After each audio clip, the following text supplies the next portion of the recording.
Christmas എക്സാമിന് trigonometry എന്ന് ചോദിച്ച ക്വസ്റ്റൻ ആണ്. Cos x minus 4/5 x belongs to 0 to 5 then cos x by ടുവിന്റെ വാല്യൂ. നമുക്കറിയാം കോസ് എക്സ് ആണ് ഇവിടെ -4/5 തന്നേക്കണേ. അപ്പൊ cos square x by two എന്ന് പറയുന്ന ഫോർമുല നമ്മൾ പഠിച്ചിട്ടുണ്ട്.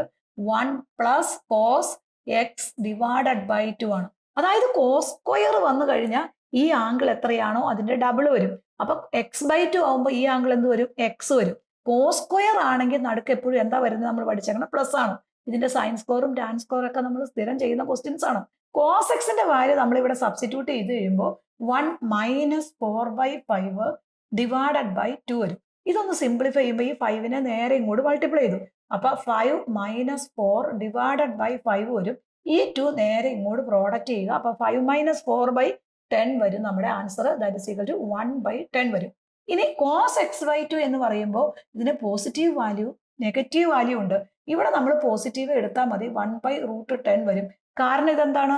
ഇവിടെ നമുക്ക് തന്നേക്കണ limiting value 0 less than x less than or equal to pi ആണ്. അപ്പൊ എക്സ് ബൈ ടുവിന്റെ ലിമിറ്റ് കണ്ടുപിടിക്കാൻ വേണ്ടി ഓരോ ടേമിനെയും 2 കൊണ്ട് ഡിവൈഡ് ചെയ്യണം. അപ്പൊ 0/2 less than or equal to x by two less than or equal to π/2 വരും. അപ്പൊ 0ക്കും π/2നും ഇടയ്ക്കുള്ള ലിമിറ്റ് എന്ന് പറയുന്നത് that is equal to first quadrant ആണ്. ഫസ്റ്റ് ക്വാഡ്രന്റിനകത്ത് കോസ് എപ്പോഴും എന്താ? എല്ലാ ട്രിഗണോമെട്രി ഫംഗ്ഷനും പോസിറ്റീവ് ആയിരിക്കും. അപ്പൊ നമ്മുടെ ആൻസർ ഈസ് +1/√10 ആണ് ആൻസർ എന്ന് പറയുന്നത്. ഇതുപോലെയുള്ള വളരെ സിമ്പിൾ ആയിട്ടാണുള്ള ക്വസ്റ്റ്യൻസ് ആണിത്. ശരിക്കും കണ്ടന്റുകൾ മനസ്സിലാക്കി പഠിച്ച എല്ലാ കുട്ടികൾക്കും നല്ല മാർക്ക് സ്കോർ ചെയ്യാൻ പറ്റും.